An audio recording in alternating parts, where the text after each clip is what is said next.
Indian national Lokdal और दूसरे जो दल हैं वो काफ़ी तादाद के अंदर कड़ी टक्कर कांग्रेस को दे रहे हैं। कांग्रेस ने जो टिकटों का वितरण किया, बहुत गुटबाजी, खेमेबाजी कांग्रेस पार्टी के अंदर है। और भारतीय जनता पार्टी पहले से ही सत्ता से बाहर हो चुकी। लोगों ने मन बना लिया, सर्व समाज ने, कि बीजेपी को बाहर करना है। और कांग्रेस को वो इतनी ज़्यादा सीट नहीं देना चाहते जिससे निरंकुश हरियाणा के अंदर शासन चले। हरियाणा का जवान किसान आंदोलन, पहलवान बेटियां और अग्निवीर योजना के अंदर कौन लोग जवानों किसानों के साथ, उस बात को याद रखता था। अवैध सिंह जी का ही नाम आता है। उन्होंने विधानसभा उस समय इस्तीफा दिया, एकमात्र व्यक्ति थे। और देश के अंदर एनडीए को मैंने छोड़ा और सड़क पे बैठे रहे। वहाँ ये भी आए थे शाजापुर बॉर्डर पे। तो मेरा मोटा मोटा आंकलन ये है कि यहाँ के जवानों ने ये मन बना लिया कि तीसरी ताकत फिर मजबूत हो। चौधरी देवीलाल जी ने जो सपना हरियाणा के लिए सोचा था, वो अभय सिंह जी उसको पूरा करें और हरियाणा की सत्ता पे इंडियन नेशनल लोकदल काबिज हो। ये लोगों का मिजाज है। एलनाबाद के अंदर आपने जनसभा को संबोधित किया, किस तरह का माहौल है? बहुत ही ज़बरदस्त। ये सीट तो जीत रही है भारी वोटों से। ये सीट भारी वोटों से जीत रही है। और इन्हें लोग के जो समाचार हरियाणा से आ रहे हैं, मेरे हिसाब से 30 से ज़्यादा सीटों में डायरेक्ट फाइट में इन्हें लोग, कांग्रेस कहीं बीजेपी, इन्हें लोग की फाइट है। और निश्चित रूप से बहुत बड़ा परिवर्तन हरियाणा के अंदर होगा। जब जवान वोट डालने जाएगा, जो पहली बार वोट करेगा, वो भी दोनों पार्टियों को देख चुका लंबे समय से, जो वापस इंडियन नेशनल लोकदल के फेवर में वोट करेगा। आपने पहली बार भी चश्मा के सिंबल पर चुनाव लड़ा। 2003 आइडियोलॉजी है, क्योंकि किसान हरियाणा। देखिए, हम लोकदल जनता दल उस फैमिली से हैं। चौधरी देवीलाल जी से जुड़ा हुआ हमारा परिवार है। हम लोकदल से, मेरे फादर विधायक थे, जनता दल से थे, और तब से हमारा पारिवारिक रिश्ता इस परिवार के साथ है। और लोकदल, जनता दल और इनेलो, मेरी आरएलपी जोड़ लो साथ में, जो राजस्थान की पहली नई पार्टी बनी थी। हमारी आइडियोलॉजी जवान और किसान, जहाँ जवान किसान को आवश्यकता हो, हम सत्ता को ठोकर मारते हैं, सड़कों पर आ जाते हैं। अभय सिंह जी ने भी सत्ता को ठोकर मारी और ये पहले व्यक्ति थे जिन विधानसभा इस्तीफे थे। आज भी सत्ता मारना चाहते तो सत्ता के दरवाजे इनके लिए खुले हुए थे, लेकिन सत्ता को ठोकर मार के सड़कों में लड़ाई लड़ी। और पिछली बार भी विपक्षी भूमिका जो हरियाणा में निभाई, तो चौधरी अभय सिंह जी ने विपक्षी भूमिका निभाई। कांग्रेस पार्टी ने कोई बड़ा आंदोलन हरियाणा के अंदर नहीं किया। और किसान आंदोलन के अंदर भी हम सब ने मिल के, पंजाब, हरियाणा, राजस्थान, वहाँ भी कांग्रेस तो बाद में आई। जब हम सब लोग चले गए, तब कांग्रेस के लोगों ने कोई पैदल मार्च निकाला, कोई और जा रहे हैं, कोई आंदोलन कहीं और जा रहा है, तो बीच में कूदी।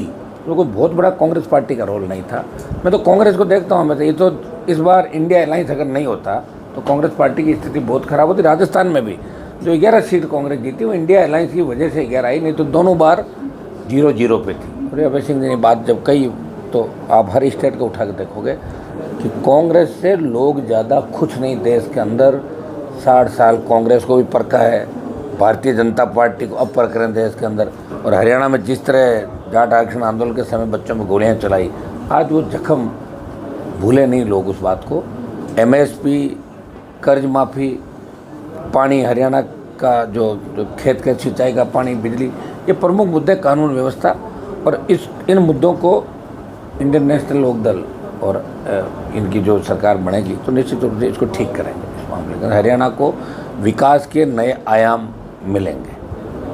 आपने मंच पर दिल्ली में मधुर रिश्तों की बात करी, कांग्रेस, भूपेंद्र सिंह हुड्डा की और बीजेपी की, कि मैं बताऊंगा कि उनके रिश्ते कैसे। वो तो सबको पता है मैं क्या कह रहा हूँ। वो तो ऐसा है कि वो तो सबकी फाइलें तैयार पड़ी उनके पास, तो तमाम लोगों की फाइल तैयार करके वो लोग बैठे हैं।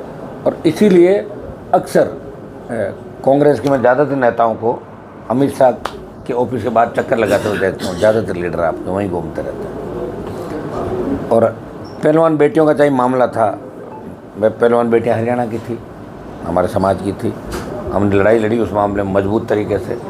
अब की बार भी जब ओलंपिक में मेडल से बाहर किया, तो लोकसभा के अंदर तो मैं ही बोला था उस मामले के अंदर। लोकसभा के अंदर मामला उठाया, सबसे पहले पहुँचे। लेकिन इनका जो हुड्डा की फैमिली है, ये कंप्लीट पहलवानों से राजनीति करके और ये उसको बुलाना चाहते हैं भाई ये हाँ टोटल हाँ टिकट दिया हो तो अच्छी बात है। क्या तो एक सेलिब्रिटी है, सब लोगों का उसके प्रति मानस ठीक था, टिकट दे दिया। लेकिन वो क्या बोलेंगे क्या नहीं बोलेंगे पहलवान, उनके कौन कौन लोग काम आए उस वक्त, हम भी काम आए थे।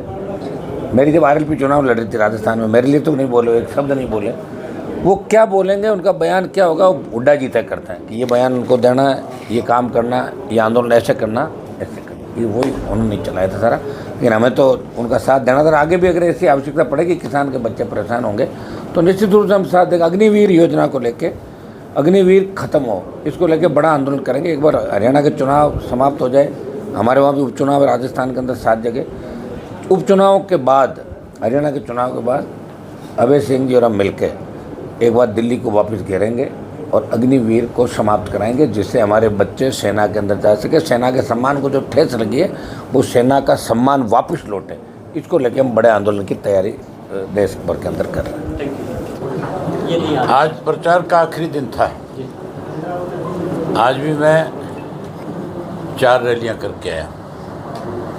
पहली तो करी मैंने सोना के अंदर, सोना के बाद डबवाड़ी, काणावाड़ी और उसकी अपने रानिया की, उन तीनों हलकों की करके आया। और ये फिर मेरे अपने हलके के लोगों को मैं हर बार चुनाव में आखिरी दिन में संबोधित भी करता हूँ, उनकी ड्यूटी लगाता हूँ, जिम्मेवारी लगाता हूँ कि हमने कैसे आखिरी समय में वोट पोल करवाना है, अपने बूथ को कैसे जीतना है, बूथ पे क्या जिम्मेवारी निभानी है। ये सारी चीज़ें जब प्रचार का दिन ख़त्म होता है उस दिन हम लगाते हैं। आज आपने देखा कि मेरी ख्याल जगह बहुत छोटी पड़ गई थी, जितने लोग अंदर थे उतने ही लोग बाहर भी थे। लोगों का उत्साह जोश देखने वाला था। 2 बजे का टाइम था, 6 बजे तक लोग उसी तरह से बैठे थे। मैं भी थोड़ा लेट हुआ, हनुमान जी को भी कार से जयपुर से आए, पहले भिवानी गए, भिवानी से फिर यहाँ आए, समय लगा। उसके बावजूद भी लोग तो जाने को भी तैयार नहीं थे। ये तो हमारी मजबूरी थी कि 6 बजे हमें चुनाव प्रचार जो है बंद करना था, इलेक्शन कमीशन की हिदायत के मुताबिक। अब हालात ऐसे हैं, मैंने अब तक 50 से ज़्यादा विधानसभा क्षेत्रों का दौरा किया है। बहुत कांटे की टक्कर है। हमारी दोनों पार्टियों का जो गठबंधन है वो 30 से 35 सीटें जीतेगा और सरकार हर हालत में हम बढ़ाएंगे। कांग्रेस की तरफ से कुमारी शैलजा का यहाँ पर 2 बार प्रोग्राम था, वो कैंसिल हो गया, क्या मानते हो? कुमारी शैलजा यहाँ पे क्यों नहीं आई, इस बात का तो जवाब वो देगी।